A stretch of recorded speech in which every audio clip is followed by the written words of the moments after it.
Hey, what's up? Welcome back. Horus, Heresy, Book 7, Inferno review, Powerhouse Miniatures, which is me. This is now the Legio Custodes, or the Talons of the Emperor troops review. So, in the previous video, we've gone through Legio Custodes and Sisters of Silence, HQ, both their elites, and then their special rules and war gear. So, some of this I've not seen myself, so I'm still basically learning it myself, or just reading through it. Trying to get my head around it, and I'm flicking back and forth to see what the various weapons are and stuff like that. So the Legio Custodes Custodian Guard Squad is the one they released with the Burning of Prospero box set, and then they've just, as of this point anyway, they've just released it as a separate box in 40k with that at the same time as the 40k mini codex, like the Talons of the Emperor for them as well. So now you can buy these Custodes anyway in squads of 5 for 28 quid from Element Games. I think they're 35 quid full price from Games Workshop, so don't do that obviously. So they're 55 points a pop. A squad of 165 points with 3 custodian guards is the minimum, and you can add up to 7, so you can have a squad of 3 to 10, which is interesting because the boxes come in 5s. So for example, if you buy 3 boxes and you have 15 guys, you can have 5 squads of 3 or 3 squads of 5, and if the number of guys you've got divides by 3, obviously, in my head at least, that makes a load of sense. So I bought 15 basically, and it's just because the maths works out really nice that you can sort of then do it, and that's just pointless really, because you would never really have 5 squads of 3 guys and all of that. But similar to all the sort of special 30k Legion Terminators, like the Gorgon Terminators and the Phoenix, is it Phoenix Guard Terminators for the Emperor's Children and stuff like that. The special ones, they're just airing Terminators for the Sons of Horus. They come in squads of 3, so these are no different. So just an extra bit of options. Basically, you can have them in sort of smaller squads. So they've got the Guardian Spear, close combat weapons, refractor field, Custodes armor, Legio Custodes, bulky. And that's it. So these can be mounted in a Coronis grav carrier, if you would like to, if they number 6 models or less, and you can add another 7, so you can have 10 in total. Give them melter bombs, array shrikes, teleportation transponders, or they can have pyrothite spear and adrazite spears, 15 and 10 points. One member of the Custodian Guard Squad may exchange the Guardian Spear for the Magisterium Vexilla and power weapon for 3, or the Magisterium Vexilla and Sentinel Warblade for 10. So most of the time with these, the Vexilla is really good. So you would want that, and it's going to depend on points. I'm always going to be, and when I build my list in particular, I'll probably do a separate video sort of talking about why I've picked what I have, sort of thing.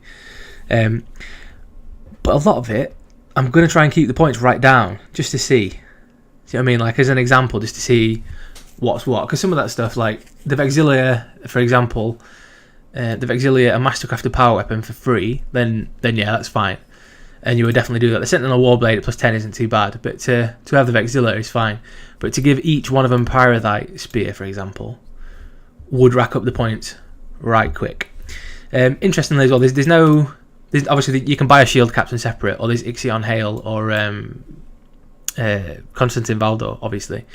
But for these guys, there's no like sergeant to that squad either, which means that you could just give one of them a pyrothite spear like you would a normal sergeant or whatever, and it'd sort of be okay. 55 points isn't too bad, to be honest, and they've got 2 wounds each, so it's pretty good. 2 attacks and 5s across the board, so strength 5, toughness 5, ballistic skill 5. Just complete badasses. Again, these are going to be a versatile squad, so it depends on the sort of wider list that you're going to create, but like altogether, they can just rack up the points real quick. And if you had 5 of them, 225 points, is that 220 or 275? And for just for example, right, if you wanted to, you could have we'll go for the basic 3. So it's 165 points. You could give them all melter bombs, which would be 180. With any of the following. So I suppose you could give them all of them. Just for example, you're going to give them the melter bombs. You can give them all pyrothite spears, which is another 45 points, which is 225. You can give him the Coronis Grav Carrier and then have a Vexilla, which would take some of these points away. You know, you can really bump them up really quick, and I've got to be kind of careful of that. So, Legio Custodi's Sentinel Guard Squad. So these are the same as before. What's the other ones? Just Legio Custodi's Guardian Squad. Custodian Guard. And these are the Sentinel Guard. So they're 10 points more, but they come with the Sentinel Warblade, basically. And the Presidium Shield. And usually the Presidium Shield costs like 10 to 15 points, so that's pretty much where the points are.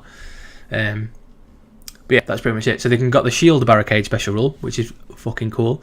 Friendly infantry units being targeted by range attacks which pass through an area occupied by composed entirely of models with a special rule gain a 4+ cover save. So that is really useful. And of course they've got the Sodality special rule, so they've got a 3-inch unit coherence, which means that generally, with some clever placement of these miniatures, you can literally use them as a shield through sort of choke points or various sight lines in whatever sort of map you're playing. Pretty cool.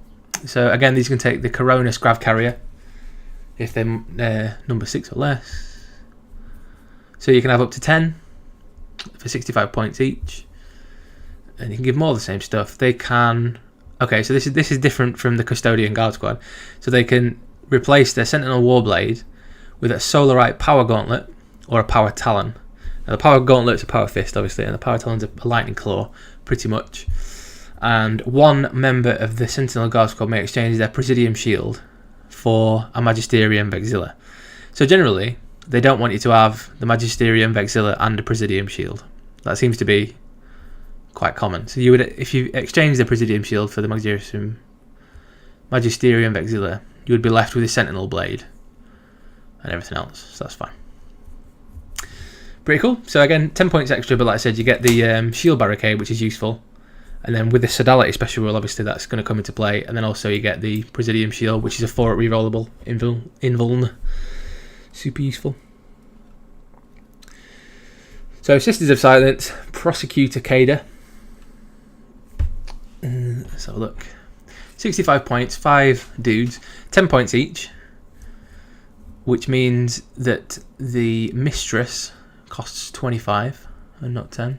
Oh, yeah, 10, that's right, isn't it? Weapon skill 4, ballistic skill 4, strength 3, toughness 3, 1 wound, 1 initiative, 1 attack. The Mistress has 2, and leadership 8. The Mistress is leadership 9, 3 up save. The Mistress is an infantry character, and they've got bolt guns, close combat weapons, frag, crack, and psych out grenades as standard, and Vratine armor, which is a 3 up save. So they can take the Acquisitor. What am I talking about? The Acquisitor as a dedicated transport as well. You can increase the squad up to a size of 10 for plus 50 points. So that'll be 115 in total. This is interesting. The entire unit may exchange their bolt guns for 2 bolt pistols each for free. So they could have an extra attack each, and then have 2 pistol attacks in close range. I don't know. Is 2 bolt pistol attacks any better than just a rapid fire bolter? I suppose you can assault afterwards, and you get +1 attack. So that's better, isn't it? Apart from not having the range in the. So you lose the range of the bolter, and to be able to fire them once at 24 inches, which would make them much closer. But then playing to the strength of that, obviously they'd have an extra attack in close combat, and in the rapid fire range they'd be able to assault afterwards, which is cool.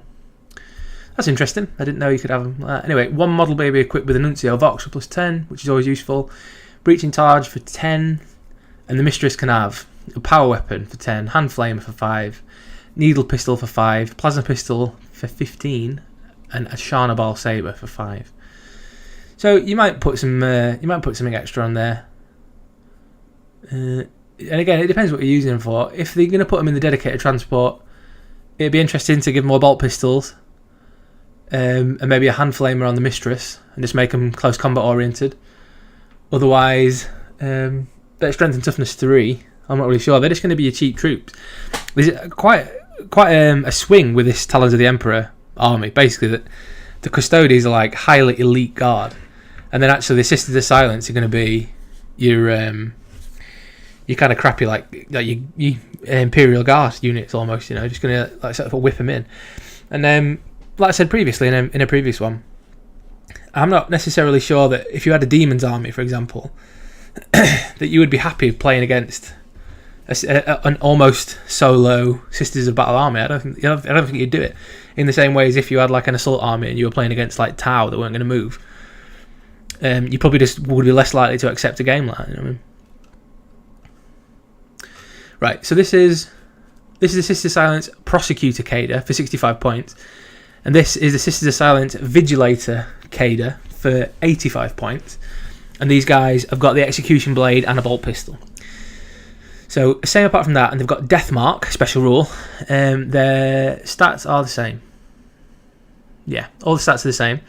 Death Mark special rule. After both sides have deployed, but before the game begins, if a detachment contains any Sisters of Silence Vigilator Cadres, their controlling player must declare a single enemy infantry unit or independent character as carrying the Death Mark this game. All Vigilator units in the detachment gain the preferred enemy special rule when attacking this unit or character. Cool. So, so a single you control an enemy. So you declare a single enemy infantry unit or independent character, and then all the Vigilator units in this detachment get preferred enemy against them. So that's pretty useful. It'll come up a few times, I suppose, and it's cool that you can put it on an infantry unit as well, so you can just sort of target things. And I guess you could. I suppose I suppose actually your opponent's going to know because you have to declare it. Like these are the ones with the Death Mark, so get a watch out. So that's useful. They're 12 points each, so 2 extra points, but they cost 20 more altogether, which leads me to think that 8 extra points is for the extra Vigilators, and then another 12 for the Mistress. So they are a bit more, but they've got the Great Blades, and then again they can take the Acquisitor. I keep wanting to say Acquisitor. It's Acquisitor. Acquisitor is not a word. And then various other things, pretty much similar. You can have a Neurolash this time for 10, the Mistress. You can have Breach and Charge, and then also Hand Flame, Needle Pistol, Plasma Pistol. So it's a few less war gear options actually in the last one. So you could have a Sharnable Saber or a power weapon. And so the Mistress of the Vigilator Cader can have a power weapon as well. So it's everything apart from the Sharnable Saber, pretty much. So no worries. So that's them. So I'll go over these as well at the same point. These are dedicated transports. I'll go over these in this video. I'm not going to make a separate video for them because there's only like 3, I think. So the Legio Custodes Coronis Grav Carrier, 135 points. 13, 12, 11 armour, pretty good. Ballistic skill 5, 4 hull points, which is good, and it's a fast skimmer. So war gear, twin-linked Lastrum Bolt Cannon, turret mounted twin-linked Arachnus? Yeah, Arachnus Blaze Cannon, Flare Shield, and Machine Spirit. So that's really good. Deep Strike, Outflank, Deep Strike, and Grav Backwash. Grav Backwash, unless the vehicle has become immobilised, attackers suffer a -2 to hit the vehicle in assault. 1 access point at the rear of the vehicle. So the Coronis Grav Carrier has a transport capacity of 12 models. So because all the Custodes have got bulky, it's 6 obviously. And it can have Armoured Ceramite for 20, Searchlight for 1, extra armour for 5. Really good. So that's got the Arachnus Blaze Cannon. So let's go back up and see what that is. Hopefully at the bottom there's going to be a little summary of them, which is going to be cool because I've forgotten what the Arachnus Blaze Cannon is, and I'm going to have to find out now. I'm just going to see at the bottom if there's like there's a summary of all the different weapons, because there's all sorts of really cool stuff actually.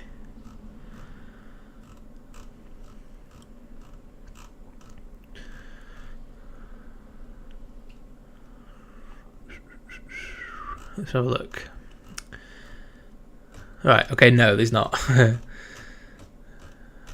back up to the top. It's going to take a little while, sorry.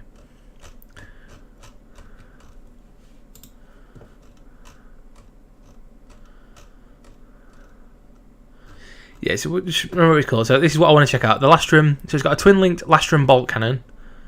135 is quite high again, but it's fine, it's fine. Ballistic skill 5, and then Arachnus Blaze Cannon, and a Flare Shield as well, which is cool. So I'll look at that. And the -2 to hit in combat is really good. Like a skimmer, like a gun platform, pretty much. Like, I think that's why it costs quite a bit.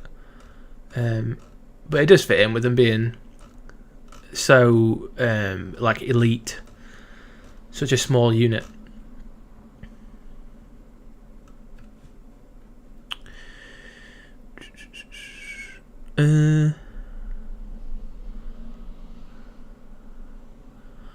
Arachnus Blaze Cannon, so it's not the heavy one. So it's got either Strength 8, AP 1, Heavy 1, Exoshock attack. Exoshock is after score a penetrating hit on the target, roll a d6. On a 4+, it takes an extra penetrating hit with no cover saves. Or it can fire Burst Fire, which is Strength 6, AP 5, Heavy 3, 36 inch. Really good. And then the Illustrious Bolt Cannon is that what it had? The Lastrum Bolt Cannon? Strength 6, AP 3, Heavy 3, and Heliothermic Detonation. Bloody hell. So that's a gun platform in its own right. With a range of like long range heavy weaponry and close, anti-infantry, Heavy 3, Lastrum Bolt Cannon. Really useful. Let's go further down. Let's have a look, because we're almost there again, aren't we? Yeah, Twin Link Lastrum Bolt Cannon as well. Bloody hell, really good. So it's got 3 Strength 6 AP 3 attacks re-rolling, and then the Blaze Cannon is either Strength 8 AP. No, it's like a Heavy 1 Strength 8, or the other one. And then, yeah, -2 to hit in the combat. Really, really good. 135 points, carry 6 of the guys, and it's a fast skimmer as well, so it's super quick, which is a thing because they're all infantry models, of course. But even then, the Terminators can run and still fire and things. Like they are very mobile. Really good. Anyway, Custodian Warder Aracid Nassau. Now, this dude has got an awesome armor pattern. Now, you can read the thing on the back. Now, the distinctive black armored livery associated with the Custodian subforce known as the Warders of the Vault of Rhython.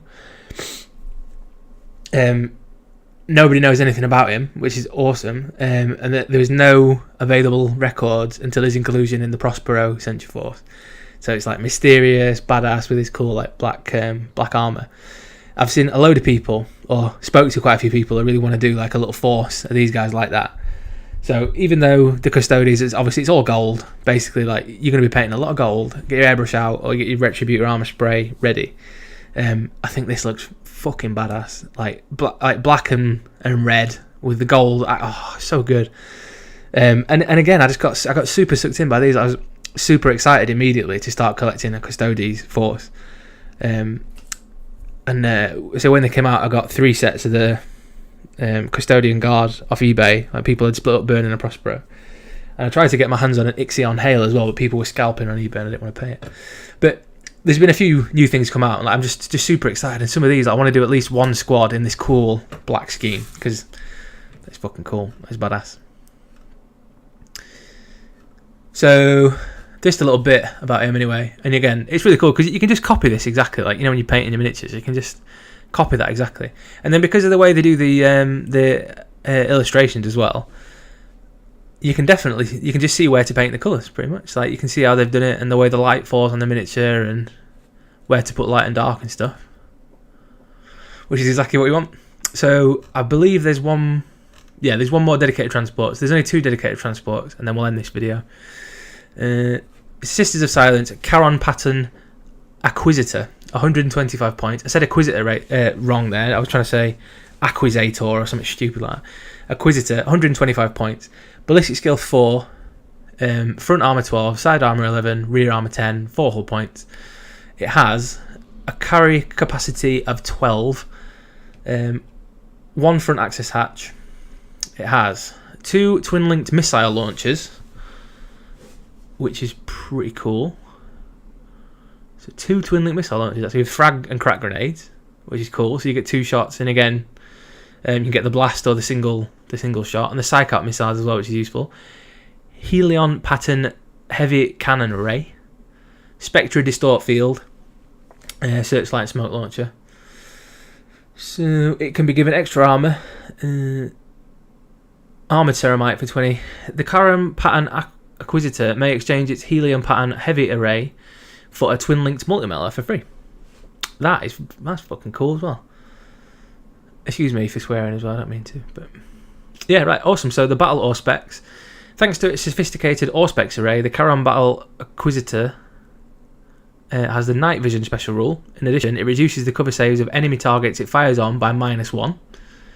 So cover save of 4 up becomes 5 up and so on. That's really useful. Spectra Distort Field. A model with the Spectra Distort Field has the Stealth special rule. Furthermore, shooting attacks against it made from more than 12 inches away have -1 ballistic skill. So it's difficult to hit, but it can hit you with its battle aspect, which is cool. Capture grid. When the Charon pattern Acquisitor makes a tank shock against an enemy infantry unit, it inflicts D6 strength 5 hammer of wrath attacks while doing so. These are made before any death or glory attempts, which is good. And the heavy cannon array. So Helion pattern heavy cannon array. A turret-mounted array of cognitator slaves, short-barreled autocannon are used to lay down a hail of suppressive fire while the Charon arrives in the target area. 24-inch range, strength 7, AP 4, heavy 4, twin-linked and pinning.